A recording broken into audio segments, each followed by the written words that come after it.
ಒಳ ಮೀಸಲಾತಿಗಾಗಿ ಆಗ್ರಹಿಸಿ ಬೆಂಗಳೂರು ಚಲೋಗೆ ದಲಿತ ಸಂಘಟನೆಗಳು ಕರೆ ನೀಡಿವೆ। ಈ ಸಂಬಂಧ ದೇವನಹಳ್ಳಿ ತಾಲೂಕು ಕೇಂದ್ರದಿಂದ ಫ್ರೀಡಂ ಪಾರ್ಕ್ ವರೆಗೂ ನೂರಾರು ದಲಿತ ನಾಯಕರು ಪಾದಯಾತ್ರೆ ಹಮ್ಮಿಕೊಂಡಿದ್ದಾರೆ। ಇದೇ ವೇಳೆ ದಲಿತ ನಾಯಕರು ರಾಜ್ಯ ಕಾಂಗ್ರೆಸ್ ಸರ್ಕಾರದ ವಿರುದ್ಧ ಗುಡುಗಿದ್ದಾರೆ। ಕಾಂಗ್ರೆಸ್ ಸರ್ಕಾರ ಕೇವಲ ದಲಿತ ನಾಯಕರನ್ನ ವೋಟ್ ಬ್ಯಾಂಕಿಗೆ ಬಳಸಿಕೊಳ್ಳುತ್ತಾ ಇದೆ। ದಲಿತರಿಗೆ ಸಂವಿಧಾನಬದ್ಧವಾಗಿ ಕಾಂಗ್ರೆಸ್ ನ್ಯಾಯ ಒದಗಿಸಿಲ್ಲ, ಪ್ರಣಾಳಿಕೆಯಲ್ಲಿ ಕೊಟ್ಟ ಮಾತನ್ನ ಉಳಿಸಿಕೊಳ್ಳಬೇಕು, ಒಳ ಮೀಸಲಾತಿಯನ್ನ ಜಾರಿಗೆ ಮಾಡಿಲ್ಲ ಅಂದ್ರೆ ರಾಜ್ಯದ ಎಲ್ಲ ದಲಿತರು ಸೇರಿ ಕಾಂಗ್ರೆಸ್ ಸೋಲಿಸುತ್ತೇವೆ ಎಂದು ದಲಿತ ಮುಖಂಡ ರಾಯಚಂದ್ರ ಸೋಮಣ್ಣ ಆಕ್ರೋಶ ವ್ಯಕ್ತಪಡಿಸಿದ್ದಾರೆ।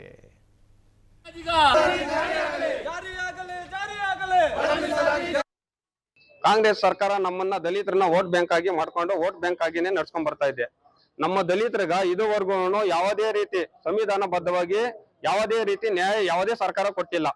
ಹಂಗಾಗ್ಬಿಟ್ಟು ಈ ಪ್ರಣಾಳಿಕೆ ಅವರು ಏನ್ ಹೇಳಿದ್ದಾರೆ, ನಾವು ಈ ಒಳ ಮೀಸಲಾತಿ ಜಾರಿ ಮಾಡ್ತೀರಿ ಅಂತ ಹೇಳ್ಬಿಟ್ಟು ಎಲೆಕ್ಷನ್ ಮೊದಲು ಓಟ್ಗಾಗಿ ಅವರು ನಮ್ಗೆ ಒಳ ಮೀಸಲಾತಿ ನಮ್ಮ ಸರ್ಕಾರ ಬಂದ್ರೆ ನಾವು ಜಾರಿ ಮಾಡ್ತೀರಾ ಅಂತ ಏನ್ ಮಾತು ಕೊಟ್ಟಿತ್ತೋ ಆ ಮಾತನ್ನ ಉಳಿಸ್ಕೊಂಡ್ರೆ ಮುಂದಿನ ದಿನಗಳಲ್ಲಿ ಸರ್ಕಾರ ಉಳಿಯುತ್ತೆ। ಇಲ್ಲ ಅಂದ್ರೆ ಎಲ್ಲಾ ನಮ್ಮ ದಲಿತರು ಇಡೀ ರಾಜ್ಯದಂತ ನಮ್ಮ ದಲಿತರೆಲ್ಲ ಒಂದಾಗಿ ಈ ಸರ್ಕಾರನ ಮಣ್ಣುಮುಕ್ತ ಕೆಲಸ ಅಂತ ಮಾಡೇ ಮಾಡ್ತೀರಿ। ಸರ್ಕಾರ ಉಗ್ರವಾದ ಹೋರಾಟ ಮಾಡ್ತೀರಿ। ಈಗ ಫ್ರೀಡಂ ಪಾರ್ಕ್ ಮುಂದೆ ಮಾಡ್ತಾ ಇದ್ದೀರಿ, ಆದ್ರೆ ಮುಂದಿನ ದಿನಗಳಲ್ಲಿ ಇದೇನಾದ್ರೂ ಜಾರಿ ಮಾಡಿಲ್ಲ ಅಂದ್ರೆ ಅವರು ಕೊಟ್ಟಿರೋ ಮಾತು ನಡ್ಕೊಂಡಿಲ್ಲ ಅಂದ್ರೆ ಇಲ್ಲ ಅಂದ್ರೆ ನಾವು ವಿಧಾನಸೌಧ ಮುಂದೆನೆ ನಾವು ಇದೊಂದು ಹೋರಾಟ ಮಾಡೋದಕ್ಕೆ ಅಲ್ಲಿ ಸಜ್ಜು ಮಾಡ್ತೀರಿ। ಇವಾಗ ಎಲ್ಲ ನಮ್ಮ ಹಿರಿಯರು ನಮ್ಮ ದಲಿತರ ಪರ ಹೋರಾಟಗಾರರು ಎಲ್ಲಾರನ್ನು ಒಂದು ಸಭೆ ಸೇರಿಸಿ ನಮ್ಮ ತಾಲೂಕಿನಲ್ಲಿ ಅತಿ ಹೆಚ್ಚಾಗಿ ನಾವು ಬೆಂಬಲ ಕೊಟ್ಟು ವಿಧಾನಸೌಧ ಮುಂದೆನೆ ಮುತ್ತಿಗೆ ಹಾಕಂತ ಕೆಲಸ ಮಾಡ್ತೀರಿ ನಾವು। ಕಾಂಗ್ರೆಸ್ ಸರ್ಕಾರ ನಮ್ಮನ್ನ ದಲಿತರನ್ನ ವೋಟ್ ಬ್ಯಾಂಕ್ ಆಗಿ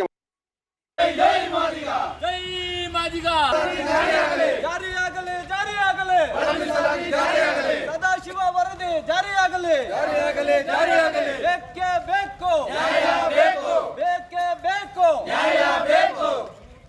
ಜೈ ಮಾದಿಗ, ಜೈ ಜೈ ಮಾದಿಗ, ಜೈ ಮಾದಿಗ, ಜೈ ಜೈ ಮಾದಿಗ ಜಾರಿಯಾಗಲಿ। ಈ ಹೋರಾಟ ನಮ್ಮ ಸಮಾಜದ ಒಳಿತಿಗಾಗಿ ನಮ್ಮ ಹಿರಿಯರು ಏನು ಆಂಧ್ರದಲ್ಲಿ ಪ್ರಾರಂಭ ಮಾಡಿದಂಥ ಮಂದಕೃಷ್ಣ ಮಾದಿಗ ಅವರ ಮುಖಾಂತರ ಪ್ರಾರಂಭವಾದಂಥ ಈ ಒಂದು ಹೋರಾಟ ಕರ್ನಾಟಕ ರಾಜ್ಯದಲ್ಲಿ ಶಂಕರಪ್ಪ ಹಾಗೂ